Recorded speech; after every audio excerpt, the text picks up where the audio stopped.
We had reached cruising altitude, and the passenger airplane I was sitting aboard was sailing turbulently through the sky, riding on air currents, and exploiting physics in ways that I would never understand. Maybe it was my ignorance of these things which made me so nervous. My leg bouncing up and down and making the seat rattle with constant vibrations. My teeth had even been chattering for a while before takeoff. But now my nerves had settled down to a dull roar. "Are you sure you're all right?" the white-haired man sitting next to me asked, his hand settling on my arm in a comforting way. "Should I call the stewardess over? She can get you some water or a cup of tea to calm the nerves. A little shot of brandy, too, maybe." He laughed, gripping my arm just a little too firmly now. "I'm fine," I said. "The worst of it's past. As long as we don't run into engine trouble or something, I should be okay." That statement caught a few angry glares from passengers nearby, who quickly went back to reading or talking amongst themselves. I scolded myself internally for saying my worst fears out loud. Nobody likes to think of engine trouble when they're flying over the Atlantic Ocean in the middle of the night. "Well, let's not speak of those things just now," the old man said. "Do you want a book to read? I brought a spare novel." He showed me a novel with an airplane on the cover, flying straight towards a mountain. "No thanks." "How about some television? I think they have cable on these little things nowadays." He pointed at the screen on the headrest in front of me. I hadn't even noticed it there. "That's a good idea. Maybe I can find something to distract myself." I turned the power on and noticed immediately the lack of sound. Of course, I'd forgotten to bring headphones. "Here," the man next to me said, handing me a pair of his own. "I'm not using them right now. You can borrow them." They were the kind with the foam pads on the outside of the headphones, not earbuds, so I felt relatively safe using them, even though I am a bit of a germaphobe. At least we wouldn't be swapping earwax. "Thanks," I said, taking them and putting them on, plugging the cord into the headphone jack. A squeal of feedback caused me to recoil, and I turned the volume down, finding it had been set to maximum. The man was speaking again, and I pulled back the headphones to hear him better. "Anything I can do to help? I used to have a terrible fear of flying, you know. But after you do this a few times, you start to get used to it." I smiled weakly, feeling nauseated from not eating. I hadn't been able to stomach breakfast that morning, or any other meal for that matter. It had been over 24 hours since I'd eaten or slept due to my nerves about flying. Putting the headphones back on, I began to flip through the channels on the little television set in front of me. Discovery Channel came on, and I decided to leave it there. It was a show about the Amazon rainforest, describing ancient civilizations which resided in the jungles. Using new technology, LiDAR, they had found the outlines of massive cities which had housed millions of ancient Amazonians, their gods and their myths lost over hundreds of years. I was watching this as the man sitting next to me began to remove something from his bag. It was a Tupperware container, I realized, with a scratched and faded red lid on top. He opened the lid, and an odor more foul than anything I had ever experienced wafted out, hitting me in the face like a punch to the nose. It smelled like old, rancid seafood. Like a dumpster which had been sitting open in the hot sun, full of used diapers and bad shrimp. The man produced a fork from his bag and lifted the container to his nose, closing his eyes as he savored the smell. Using his hand like a fan, he waved more of the stink towards his face, like a gourmand about to eat a Michelin star meal. Despite my own disgust, I couldn't help but steal a glance at what was inside the container. It looked like a trout had been tossed into a food processor, bones and all, only it hadn't been blended for long enough. There were still obvious pieces of bone, scales, and a fish head which could be seen left partially intact. A bulging white eyeball was prominent among the pieces. The old man dug in his fork and took a large bite, going for the eyeball first. I heard it squish between his teeth and explode in his mouth. Black, viscous fluid dribbled down his chin, landing on his shirt. I couldn't believe nobody was complaining about the smell. Nobody else seemed to even notice, except for me. If not for how nice he had been to me, I would have said something. The stink was really starting to make me feel sick. He saw me looking and dug his fork into the mess, then held out a large, heaping bite for me. I could practically see the stink lines coming off of it. "Do you want to try some?" he asked, his yellow teeth showing as he smiled. That grin, somehow predatory and leering, made me second-guess everything about this man. Suddenly he didn't seem nice anymore. He was mocking and cruel, his previous niceties just a facade to hide his true nature. And what an actor he was. "No thanks," I said, gulping down a lump of bile in my throat, trying to force a smile, but failing miserably. I just ate before the flight." He looked at me as if staring directly into my soul. Then he shook his head as if saying no, like he didn't believe me. He sucked his teeth and went back to his meal. "Shouldn't lie to me, you know." I pretended not to hear that and went back to looking at the television, trying to distract myself from the scene happening next to me. But my heart was thumping fast now, and I could feel a throbbing pulse in my jugular. My leg was bouncing up and down again, my palms sweaty enough to leave wet marks on my knees as I tried to hold them still. The Amazon Rainforest History Show was finished, and now something else was on. It was a show about aviation disasters. How planes malfunction before crashing. A voiceover was speaking about horrible tragedies and near misses, showing computer-generated images illustrating the critical parts of the airplanes which had broken. Then they switched to the passenger footage which had been recorded on people's phones during troubled flights. "During this Air Asia flight, severe turbulence resulted in the hospitalization of more than 5 passengers, as the plane was eventually rerouted to Tokyo." The screen showed images of a plane's interior, shuddering up and down violently and sending people flying into the ceiling and into the aisles. Women and men could be heard screaming, as luggage cascaded from overhead compartments and people prayed for safety. One person was seen tumbling down the aisles as he was thrown from his seat. "I was on that flight, you know," the man next to me said, licking his gore-smeared fingers clean. "One hell of an in-flight meal, let me tell you." I tried turning off the television, but it didn't work. I tried to change the channel, but that button was broken too. It seemed to be stuck on this particular program, and there was no way to get rid of it. Finally, I tore off the headphones and unplugged them, handing them back to the man. "You don't want to watch anymore?" he asked, slurping up some of his roadkill casserole. "Maybe the book would be a better distraction." No. Thanks for letting me use your headphones. I think I'm just going to try to take a nap." "Suit yourself," he said, crunching a bone between his teeth. "I'll wake you up for meal service."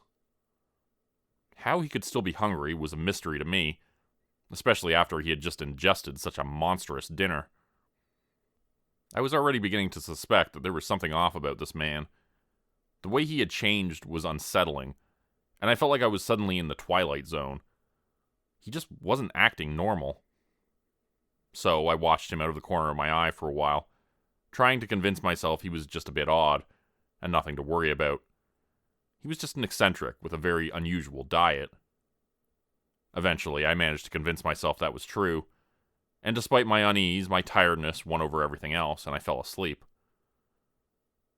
I didn't remember my dreams, only waking up to find myself completely alone on the plane. The hateful man sitting next to me was gone, but so was everyone else. The plane was still rumbling turbulently through the air, but now with no one in it. I looked outside and saw the sky was clear and bright blue instead of night like it had been. But we were flying towards a dark thunderhead, booming with lightning up ahead in the distance. The storm front looked to be 10 miles high and 1,000 miles wide. A swirling, dark mass of angry weather. A category-fucked hurricane that would take out a city without warning. I stood up and looked around the plane, still not understanding how it could be empty. Where had everyone gone? How long had I been out? Had they allowed me to sleep right through deplaning? Before I had another moment to think, the plane bounced up and down with a sickening yo-yo motion, then careened to the side. It did this a few more times in rapid succession, pitching forward and backward so that I was thrown off balance and sent tumbling into the aisle. By the time it settled again, I wanted to puke, but at least the plane had leveled out again. I stood up from the floor and glanced out the window. I saw we had just passed into the massive thunderhead, and the inside of the plane was suddenly pitch black. There was a voice whispering from all around me, speaking my worst fears aloud. Black, inky tendrils like smoke began to reach out towards me from the shadows. "You're all alone. The plane is going down. It will sink in the middle of the ocean. Freezing, drowning, water in your lungs. Falling, dropping, plunging from the sky. You know you're gonna die." I stumbled forward down the aisle, moving towards the cockpit. They needed to turn this plane around. How could they not see it? The interior panels of the plane on both sides suddenly made loud, rending noises, as if the craft were beginning to break apart at the seams. The walls bent inward, exposing the insulation, and a sound like a giant pop can slowly being crushed could be heard from all around me. Thunder crashed loudly outside, and the panels pulled further apart, until I could see the howling wind and rain and saw it blowing into the cabin. Lightning flashed, and I could see it through a gap in the side of the plane, which grew even wider before my eyes. "It's going down!" I yelled, stumbling forward. "We're gonna crash!" The plane dipped and climbed upwards in a sickening way as we hit another pocket of turbulence. My heart was in my throat, my stomach doing backflips as I lurched down the aisle, holding onto the backs of chairs for support. Finally, I managed to reach the door of the cockpit. There were no flight attendants or passengers that I could see, but there had to be someone flying this plane. I began to hammer on the door, screaming at them to let me in. "It's going down!" I screamed again and again. I heard laughter coming from the darkness all around me as I yelled at the captain, hiding behind his steel door. Once again, I found myself on the floor, being tossed around in the turbulence as we hit another rough patch. I put my hands over my head and tried to cover my face as the plane's fuselage began to come apart and the wings began to break free from the body. Looking up, I saw the door to the cockpit was now open and there was no one sitting inside. The pilot and co-pilot seats were empty. I staggered to my feet to right the controls. As the moment I saw inside the cockpit, the plane began to plummet from the sky. It went into a nosedive, and I was once again thrown backwards into the aisle, this time by the force of multiple G's. I flew through the air, tumbling and careening into seats and debris as I was pitched backwards towards the back of the plane, waiting for the impact, knowing it would be the last thing I would ever feel. I was screaming when I opened my eyes and found myself staring up at the faces of dozens of anxious passengers all around me. The flight attendants looked less anxious and more upset, as I had just ruined their quiet flight with what appeared to be a total nervous breakdown. To the other passengers, it had appeared that I was sleeping, then collapsed into the aisle, screaming about the plane crashing. I would have believed it was just a nightmare too, if not for the bruises I would find all over myself. Bruises left from my time being tossed around by the turbulence on the plane. Several concerned passengers and crew ushered me back to my seat, where I was momentarily left alone again with the old man and his yellow teeth and horrible appetite. "You made quite a scene back there," he said, picking his teeth with a toothpick. "It was so real," I muttered. "How did it feel so real?" He didn't answer. Instead, he began to speak about another topic. "You know what's funny about fear?" he asked. The question was hypothetical, so I just looked at him and waited for his answer. "The funny thing about fear, at least when it comes to you humans, is that it doesn't work well if it gets dumped on you all at once. You need to get scared, then feel like everything's okay, and then you can get scared again, even more. But you start to feel desensitized to it if it comes at you non-stop. That's why horror movies have highs and lows, moments of build-up and tension before the jump scare. A roller coaster of ups and downs. The man's belly was swollen and one of his shirt buttons popped off, flying into the seat in front of him and clicking loudly off the television screen embedded there. He looked full, fat, happy and satisfied for the first time since I'd met him, as if he'd just eaten a huge meal. Gears were turning in my mind as I looked into his glossy black eyes and began to understand who he was, or at least what his motivations were. Just as I suspected, he was not a man at all. "Bright lad," he said, as if he just read my mind. "I had a feeling you'd figure it out." It was you. The voice in the empty plane. You made me think it was real, and then you fed on my fear.